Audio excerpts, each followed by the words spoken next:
105,8 Radio Sip FM, inspirasi keluarga Anda. Assalamualaikum warahmatullahi wabarakatuh. Keluarga Sip FM, selamat siang. Kembali lagi bersama kami di acara Oasis, obrolan santri berinspirasi. Pada kesempatan sebelumnya, kita sudah mengobrol nih, berbincang-bincang bersama si Kembar. Nah, pada kesempatan kali ini kita menghadirkan topik dan narasumber yang tak kalah menariknya, yang mana narasumber ini yang punya latar belakang hafiz 30 juz bersanad.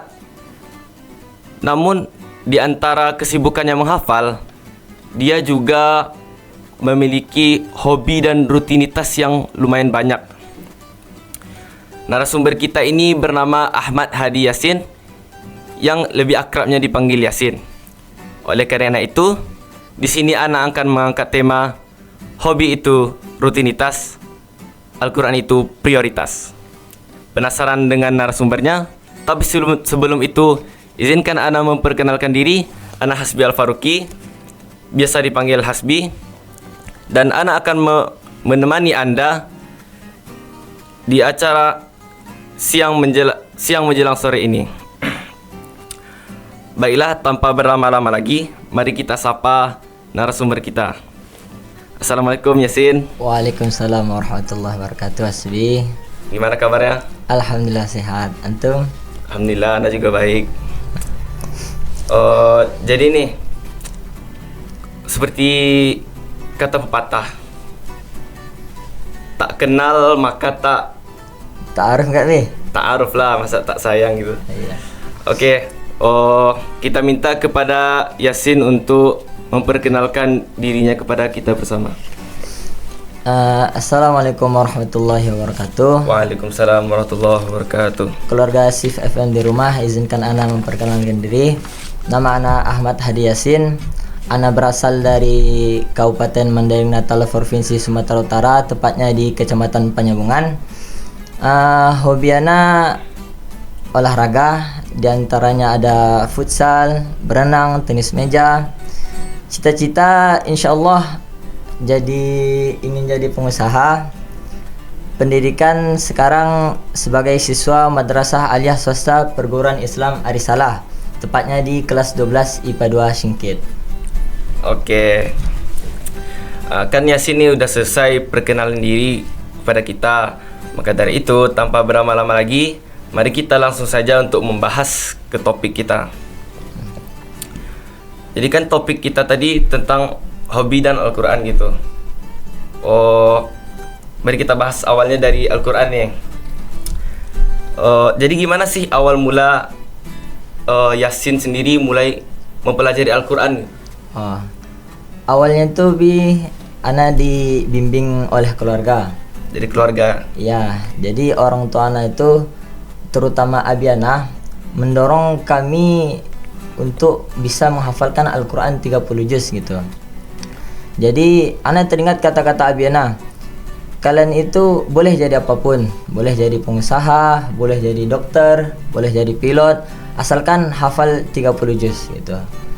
Jadi Ana sebagai anak pertama, putra sulung, kan kami 5 bersaudara nih. Yeah.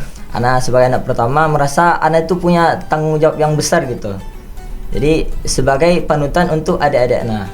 Kalau Ana berhasil 30 juz, insyaallah adik-adik Ana akan ngikut juga. Oh gitu. Jadi ternyata memang benar ya. Keluarga, apalagi ayah, itu memegang peran yang sangat penting dalam kehidupan seorang anak. Iya. Seperti yang Yasin bilang tadi, kata-kata dari Abi Yasin sangat memotivasi diri Yasin hingga memunculkan niat yang kuat untuk bisa menghafal Al-Quran. Ya. Kan tadi Yasin udah ditanamin nih niat yang dalam dan kuat pas kecil. Jadi awal mula yang persisnya belajar Al-Quran itu dari mana? Awalnya itu Ana diajari membaca Iqra sama orang tua Ana. Mulai dari Iqra dulu? Ya, mulai dari Iqra dulu. Iqra zaman waktu kita kecil gitu. Oh iya. Jadi pas Ana masuk TK, Ana mulai diajari Iqra sama orang tua Ana. Mulai dari Iqra 1 sampai Iqra 6. Jadi Ana mulai belajar membaca Quran itu pada saat masuk SD kelas 1. Oh, berarti persis setelah tamat TK berarti baru tamat juga Iqra-nya. Ya gitu Bi. Jadi sudah belajar membaca Quran sama Abiana dengan diajarinya juga tajwid dan makhraj yang benar gitu. Maka bisalah Ana membaca Quran lancar pas kelas 1. Oke. Berarti kan Yasin tadi bilang tamat TK, tamat juga Iqra-nya, masuk SD baru mulai belajar baca Al-Quran. Ya. Jadi kan ini masih belajar Al-Quran. Jadi ngafalnya kapan? Persis Ana awal menghafal tuh awal kelas 2 Bi. Oh, berarti kelas 1 udah selesai baca Al-Quran. Jadi kan pas udah semakin lancar membaca Quran, Oh, iya. di awal kelas 2 itu mulailah Ana diajari sama Abiana untuk menghafal juz 30 dari juz yang paling mudah dulu sama kita kan. Ya. Mulai itu diperdengarin murotal di rumah. Oh, gitu. Mulai diajari gimana yang betulnya menghafal tuh sampai Ana bisa menghafal sendiri pakai metode sendiri juga. Gitu. Ya. Dan di SD Ana itu juga punya targetan khusus gitu. Oh, targetan khusus. Oh iya. Ya, jadi siswa yang akan lulus, siswa kelas 6 maksudnya akan lulus SD wajib harus mempunyai hafalan minimal 1 juz. Harus gitu ya. Ya, Berarti minimalnya. ya minimalnya 1 juz. Oh, gitu. Yasin kan tadi bilang SD itu targetnya 1 juz. Berarti ada dong seperti mapel khususnya gitu untuk tahfiz di sekolah Yasin dulu. Ada Bi. Jadi mulai dari hari Senin sampai hari Sabtu kan waktu sekolah Iya. ada waktu khusus untuk menghafal gitu. Jadi 2 jam pelajaran pertama itu adalah waktu tahfiz. Jadi kami itu dibagi dalam halakoh-halakoh kecil gitu, dibimbing sama ustadz-ustazah untuk menghafal Al-Quran gitu. Oh, gitu. Berarti 2 jam pertama diambil untuk khusus tahfiz kan. tahfiz. Dan alhamdulillahnya anak tamat SD bisa menghafal Quran sebanyak 5 juz. Oh, gitu. Tamat SD 5 juz. Berarti Ya. lumayan jauh dari target SD. Ya, Oh, karena selain menyetor hafalan di sekolah, Ana juga menyetor punya hafalan pribadi sama orang tua Ana gitu. Punya targetan pribadi gitu. gitu. Berarti kan tamat SD udah 5 juz nih. Ya. Berarti di SMP-nya tuh berapa juz gitu? Kan Ana masuk SMP nih. Ah, ya, masuk SMP Ana tuh lanjutan dari SD Ana. Jadi Ana SD di SDIT Alusnayain, lanjut ke SMP IT Alusnayain. Oh, berarti sekolah yang sama beda tingkat. Ya, kalau di SMP ini sebenarnya nggak punya sih targetan khusus gitu. Tapi karena anak memang udah punya tekad dari kecil, jadi anak tetap nyetor sama orang tua anak gitu Bi. Makanya lulus anak dari SMP, alhamdulillah anak punya hafalan sebanyak 10 juz. Nambah 5 juz dari SD tadi. Oh, nambah 5 juz. Berarti dari SD 5 juz tambah dari SMP 5 juz. Iya. Berarti habis SMP, tamat SMP, melengkapkan atau menuntaskan hafalan itu di mana? Oh. Menyempurnakan 30 Ya, juz. menyempurnakan 30. Ah, Kan sebelum masuk ke Risalah tuh antum masuknya dah 30. ya. Menyempurnakan habis SMP itu gimana? Oh. Jadi setelah tamat SMP dengan bekal 10 juz, Ana dibimbing sama Abiana agar menuntaskan dulu 30 juznya baru masuk SMA gitu Bi. Jadi Ana didaftarkan masuk ke sebuah pesantren di Madura, Jawa Timur, khusus untuk menghafal selama 1 tahun. Dan alhamdulillah selama 1 tahun tuh Ana berhasil menuntaskan hafalannya 30 juz Bi. Oh, gitu. Oke. Di awal kan tadi kita udah singgung sedikit nih kalau Yasin tuh 30 juz udah bersanad. Ya. Nah, keluarga Sip di rumah juga pasti penasaran nih, apa sih sanad itu dan kapan Yasin mendapatkannya?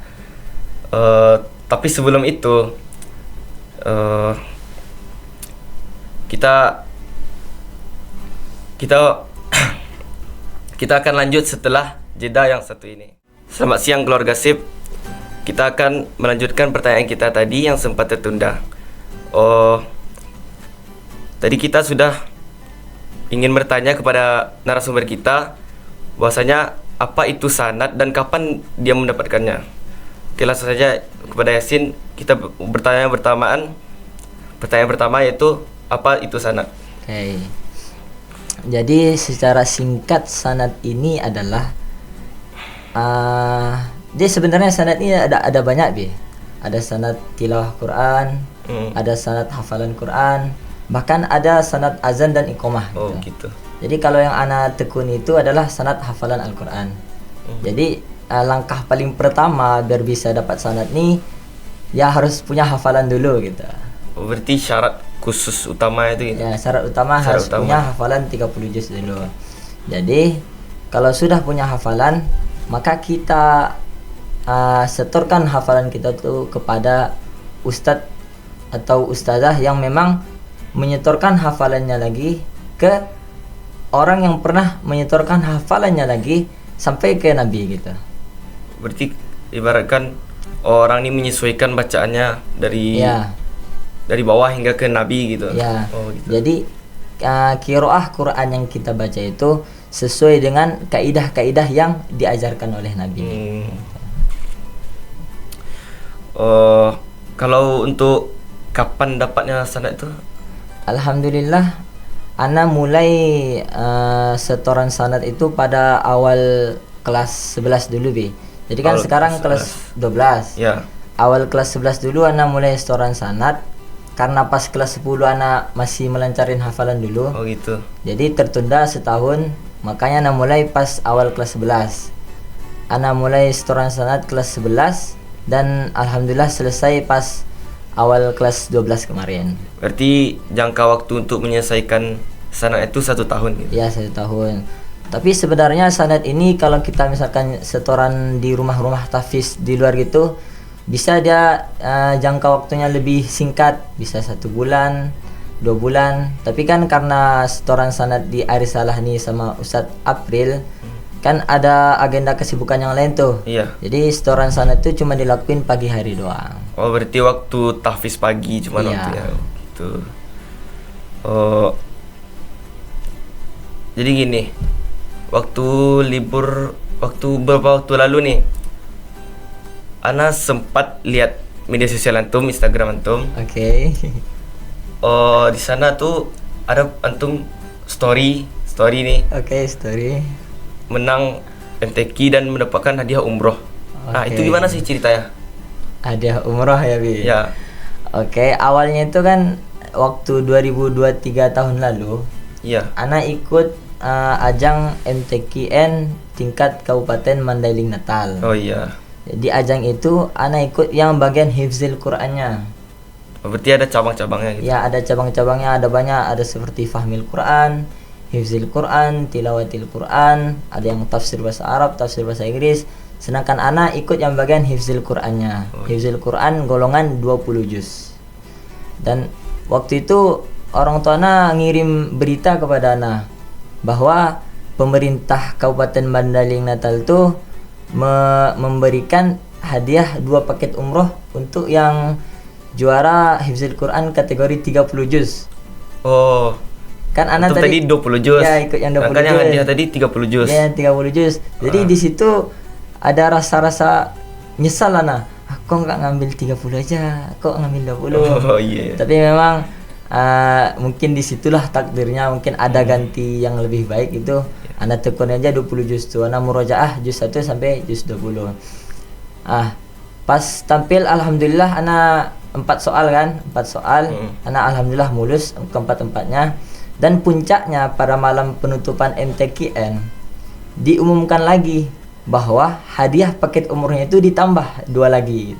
Ditambah 2 lagi Ditambah 2 lagi. Jadi 4. Kan tadi 2 di awal ditambah 2 lagi. untuk yang 30 juz. Terus yang 2 lagi? 2 untuk yang 30 juz, 2 untuk yang kategori 20 juz. Yang kategori 20 juz. Ya, untuk pemenang juara 1 putra 30 juz, juara 1 putri 30 juz. Oh, berarti cuma juara 1 yang dapat Ya, gitu. juara 1 putra 20 juz, juara 1 putri 20 juz gitu. Waktu itu ana udah ayo bisa juara itu, bisa insya Allah menang. Ya, Ternyata yakin aja pas gitu kan. pengumuman itu ditakdirkan menang juara 1 Bi. Oh, alhamdulillah. Alhamdulillahnya. Waktu itu udah maju, dapat hadiah, piala, sertifikat, dan hadiah 1 paket umroh gratis. Oh, berarti kan kata Yasin tadi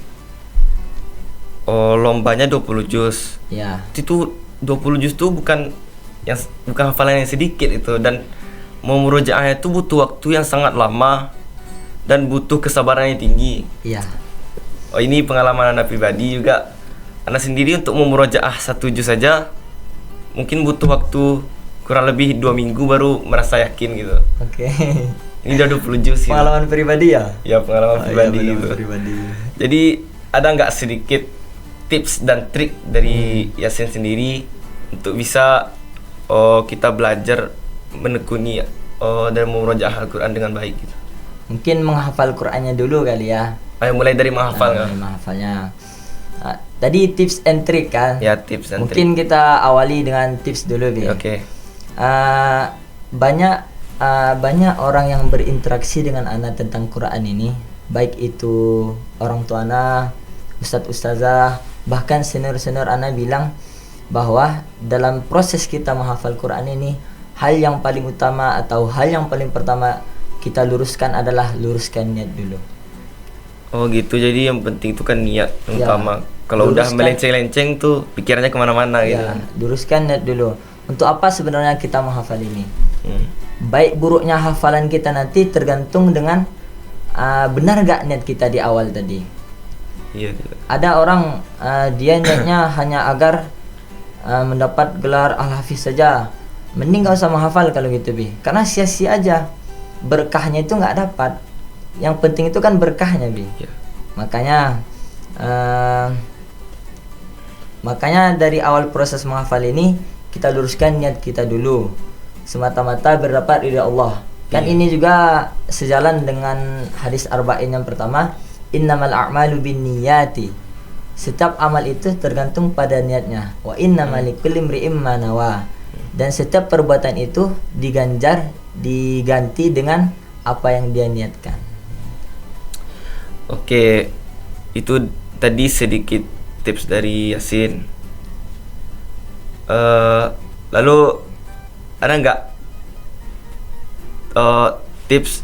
Tadi kan tips, sekarang triknya gimana sih biar mudah menghafal Al-Quran gitu? Mudah menghafal Quran. Tadi kan luruskan niat. Setelah kita meluruskan niat, hal kedua yang paling penting itu adalah lingkungan sekitar kita, Bi. Lingkungan sekitar kita. Kenapa Nabi bilang lingkungan sekitar itu mempengaruhi? Karena lingkungan ini bisa memotivasi kita untuk terus istiqomah dalam menghafal dan memurojaah Al-Quran. Oh iya. Kalau kita ingin menghafal dan memurojaah Al-Quran, usahakan lingkungan kita itu memang dekat dengan orang-orang yang cinta Al-Quran. Contoh sederhananya gini, ada 2 orang, sebutlah si A dan si B. Oke. Si A ini dia berteman dengan seorang pandai besi, dan si B berteman dengan seorang penjual minyak wangi. Pastilah si A tadi tuh sering terkena percikan-percikan api dari si pandai besi saat si pandai besi bekerja. Oh iya. Kan? Iya. Sedangkan si B pastilah dia sering terkena aroma-aroma harum parfum tadi, atau tidak minimal dia merasakan aroma wangi tersebut. Contoh sederhananya gitu. Oh gitu. Ya. Jadi tadi kan masih tips tadi itu ya. Ya. Berarti yang pertama tuh niat yang lurus dan yang betul, memperbaiki niat sehingga tujuan tuh tidak salah gitu. Iya. Itu yang kedua, tadi kita butuh lingkungan yang mendukung, Iya. agar kita bisa terbawa-bawa suasana lah gitu kan. Iya. Oke. Lalu ada tips ketiga nggak? Tips ketiga ada yang terakhir itu adalah ikhtiar dan tawakal. Oke. Setelah kita meluruskan niat kita di awal tadi, kita perlu yang namanya ikhtiar atau usaha. Jadi kita harus mengerahkan seluruh tenaga dan energi kita dalam proses menghafal ini. Karena ini berat, lumayan berat dia menghafalnya dan menjaganya itu lumayan berat. Kita harus rela meluangkan waktu luang kita untuk memurojaahnya. Pas saat kita menghafal, kita harus sungguh sesungguh-sungguhnya. Saat kita murojaah, kita harus sabar sesabar-sabarnya gitu. Gitu. Karena sesudah kita ikhtiar, maka jalan terakhir atau poin terakhir adalah kita harus bertawakal kepada Allah. Oke. Bertawakal kepada Allah. Karena sesuai dengan firman Allah dalam surah Al-Imran, fa idza azamta fatawakkal 'ala Allah. Jika kamu sudah berazam, punya tekad yang kuat, maka bertawakallah kepada Allah. Karena tanpa izin Allah, kita nggak akan bisa menghafal Quran. Iya. Oke, berarti tips yang ketiga dan sekaligus terakhir tadi, yaitunya berikhtiar atau berusaha. Setelah berusaha semaksimal mungkin nih, lalu baru kita bertawakal, berserah diri kepada Allah. Ya. Dengan cara itu mungkin kita bisa mendapatkan ridho Allah Subhanahu wa taala. Oke, ada trik lain dari Yasin? Trik ini lebih ke actionnya gitu. Ya, Aksinya gimana gitu. cara-cara murajaahnya, Iya. cara-cara menghafalnya. Jadi kalau ana itu pakai metode takrir namanya. Takrir ini mengulang, metode pengulangan gitu. Pengulangan. Ya, jadi misalkan ana mau menghafal satu halaman dulu. Jadi satu halaman itu ana baca sebanyak 10 kali dengan tartil. Tartil pelan gitu bacanya. Enggak terlalu cepat, enggak terlalu lambat juga. Iya. Jadi setelah ana baca 10 kali satu halaman itu hanya melihat saja, enggak usah dihafalin. Melihat doang. Berarti untuk menghafal Ya. berarti baca 10 kali dengan melihat. Ya, dengan melihat. Sudah kita membaca dengan tartil 10 kali satu halaman itu, ulang lagi satu per ayat itu 20 kali. Sudah 10 kali satu halaman, per ayatnya 20 kali lagi. Oh, gitu. Tuh. Berarti membutuhkan waktu yang lumayan lama juga ya. Iya, memang. Kalau tadi kan tips untuk menghafal nih. Ya. Kalau tips murajaah berbeda atau ada sama gitu? Tips murajaah semisal orangnya sibuk gitu, Bi. Iya. Kalau ana sendiri kan kita sekolah nih dari pagi sampai menjelang Sampai asar. menjelang siang, menjelang sore gitu. Ya, menjelang sore. Maka ana usahain untuk murojahan itu sekali duduk itu dapat 1 juz. Sekali duduk. Berarti waktunya kapan-kapan aja? Sekali bisa habis asar 1 juz, habis maghrib 1 juz, habis isya 1 juz. Jadi rata-rata ana murojaah di Arisalah tuh satu hari rata-rata antara 2 sampai 3 juz. Berarti membutuhkan kesabaran yang lumayan tinggi juga ya. Iya. Dan tentunya menghafal Al-Quran ini tidak sembarangan, harus dijaga. Seorang hafiz tuh tentu harus menjaga hafalannya dan memantapkan hafalannya. Iya. Oke, mungkin ini juga pertanyaan dari Ana. Juga mungkin ada pertanyaan dari keluarga SIP yang ada di rumah. Jadi sampai kapan sih kita nih menghafal dan memurojaah hafalan kita? Apakah kita sampai wisuda, sampai kapan lah gitu? Ini pertanyaan menarik juga nih, Bi, karena banyak yang menanyain sama Ana juga. Jadi Ana tertarik pada satu quotes, Bi. Ada quotes. Ada quotes. Kita murojaah itu sampai si tuli mendengarkan si bisu, bahwa si buta melihat si lumpuh. Gitu. Apa maksudnya itu? Maksudnya itu memang kita harus murojaah itu sampai kita sampai kita meninggal, sampai kita mati. Memang berarti harus nggak ada batasan gitu. Ya, untuk harus murojaah. seumur hidup kita murojaah hafalan itu. Iya. Oke. Mungkin itu dia tadi tips and trick dari Yasin tadi. Semoga keluarga SIP di rumah bisa mengamalkan dan termotivasi dari Yasin. Mungkin kita akan melanjutkan segmen berikutnya setelah jeda yang satu ini. 105,8 Radio SIP FM, inspirasi keluarga Anda. Keluarga SIP, kita sudah tiba nih ke segmen ketiga sekaligus segmen terakhir, yang mana kita akan membahas suatu topik yang lumayan penting nih pada kesempatan kali ini, yaitunya tentang hobi dari narasumber kita. Jadi nih Yasin, kan tadi tuh antum bilang memiliki hobi futsal, renang, tenis meja. Ya. Futsal biasanya orang memiliki hobi itu akan ditekuni, akan Iya. rajin dia melakukan Iya. aktivitas hobinya itu gitu. Iya. Jadi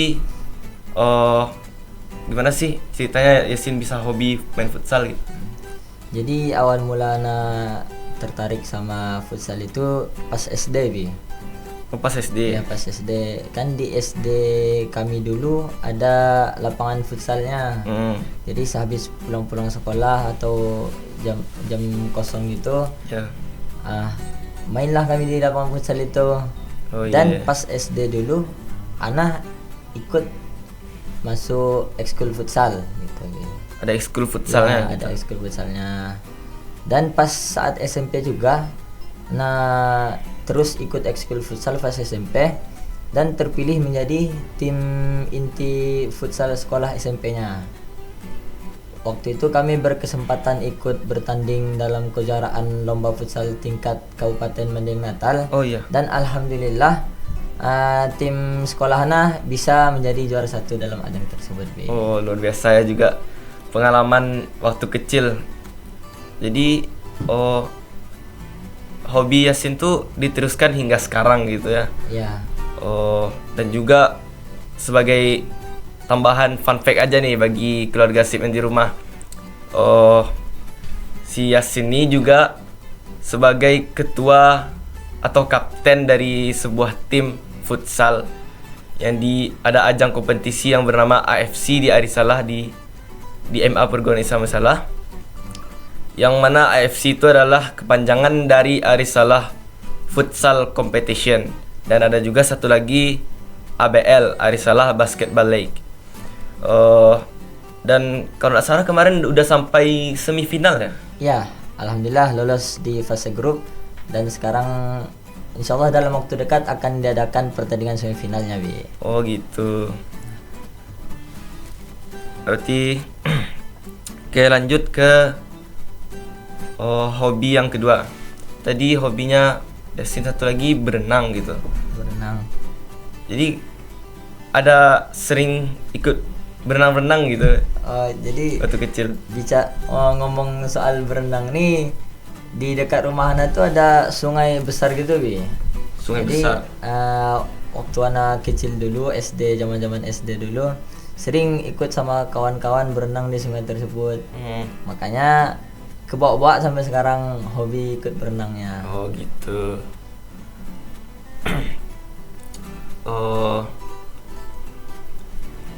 Kalau untuk berenang nih kan berenang di sungai gitu kan butuh tenaga yang luar biasa. Ya. Jadi gimana tuh Yasin waktu kecil nggak kebawa arus gitu? Bicara ngomong ke Pak Arus, pernah sih sekali tenggelam gitu.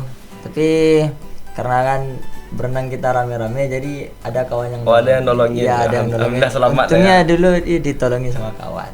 Oke.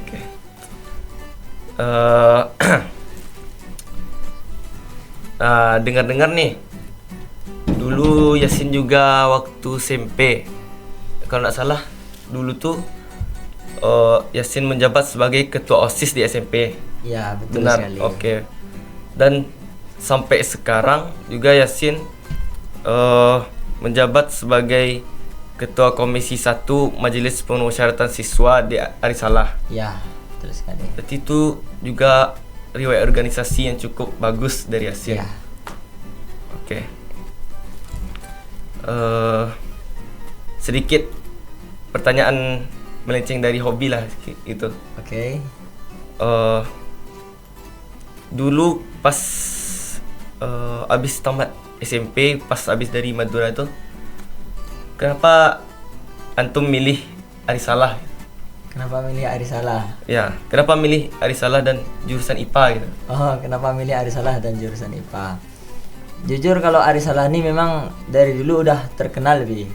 Jadi memang sampai di tempat Ana Arisalah tuh punya akreditasi A ya kan? Ya. Akreditasi A dan riwayat sekolah yang bagus gitu Bi. Kenapa Ana milih jurusan IPA? Banyak orang beranggapan sekarang bahwa orang yang hafal Quran tuh paling-paling nanti jadi ulama, seorang Oh ustaz. iya, banyakan gitu. Ya kebanyakan gitu.